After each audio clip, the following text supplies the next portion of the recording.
ஒரு பெரிய காட்டில் பறவை கூட்டம் ஒன்று வாழ்ந்து வந்தது. அதில் சில குட்டி இளம் வயது பறவைகளும் இருந்தன. அந்த குட்டி பறவைகளில் குட்டி மயில் ஒன்று இருந்தது. அந்த குட்டி மயில் அகவும் குரல் கேட்டு மற்ற எல்லா குட்டி பறவைகளும் அதை கிண்டல் செய்ய தொடங்கின. கேலியை பொறுக்க முடியாத குட்டி மயில் தன் குரலை எண்ணி மிகவும் வருத்தப்பட்டது.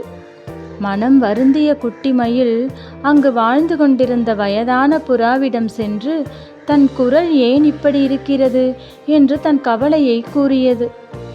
அந்த குட்டி மயிலுக்கு தன்னம்பிக்கை வர வேண்டும் என்று நினைத்த அந்த வயதான புறா அழகான குரல் வைத்திருக்கும் குயிலை பற்றி அதனிடம் கூறியது. நீ என்றைக்காவது குயில் பாட்டு கேட்டிருக்கிறாயா என்று அதனிடம் கேட்டது. அதை கேட்ட குட்டி மயில், ஆமாம், நான் குயில் பாட்டு கேட்டிருக்கிறேன். அது மிகவும் அழகாக பாடும். அதன் குரல் கேட்பதற்கு மிகவும் இனிமையாக இருக்கும் என்று சொல்லியது. உடனே குட்டி மயிலை அழைத்து கொண்டு புறா அந்த குயிலிடம் சென்றது. அழகாக பாடுகிற குயிலே, உனக்கு வாழ்க்கையில் எந்த வருத்தமுமே இல்லையா என்று அதனிடம் கேட்டது. உடனே அந்த குயில், அழகாக பாடி என்ன பயன்? என்னால் அழகாக நடனமாட முடியாது, வேகமாக பறந்து இரை தேட முடியாது, என்னுடைய உருவம் வேறு மிகவும் சிறியது என்று தன்னுடைய குறைகளை அடுக்கிக் கொண்டே சென்றது. அதை கேட்ட புறா மயில் குட்டியை பார்த்து, குரல் நன்றாக இருந்தால் நன்றாக வாழலாம் என்று நீ நினைக்கிறாய்.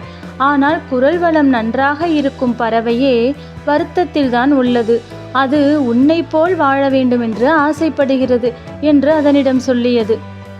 இதை கேட்ட குட்டி மயிலுக்கு நல்ல குரல் மேலிருந்த ஆசையே போய்விட்டது.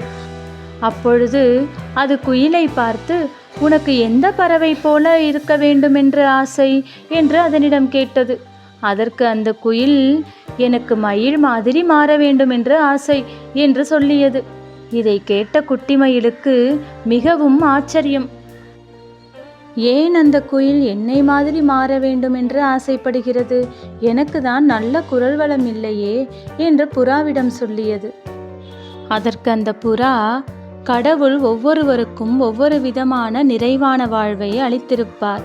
நீ மற்றவர்களின் பேச்சை கேட்டு வருத்தப்பட்டு கொண்டு உன் நிறைகளை கவனிக்க தவறிவிடுகிறாய். நீ சிறியதாக இருப்பதால் உனக்கு தோகை இன்னும் பெரிதாக வளரவில்லை. நீ பெரியவனாக வளர்ந்ததும் உனக்கு மிகவும் அழகான தோகை வரும். அப்போது எல்லா பறவைகளும் உன்னுடைய அழகை பார்த்து கொண்டாடுவார்கள். அதனால் இன்றைக்கு நீ இருக்கும் நிலைமையை பார்த்து கிண்டல் செய்கிறவர்களை விட்டுவிட்டு நல்ல மனதுடன் நல்ல தன்னம்பிக்கையுடன் நீ வளர வேண்டும் என்று அந்த புறா அறிவுரை வழங்கியது. அன்றிலிருந்து மற்றவர்களின் கேலியை புறந்தள்ளிவிட்டு குட்டி மயில் தைரியமாக தன்னம்பிக்கையுடன் வாழத் தொடங்கியது.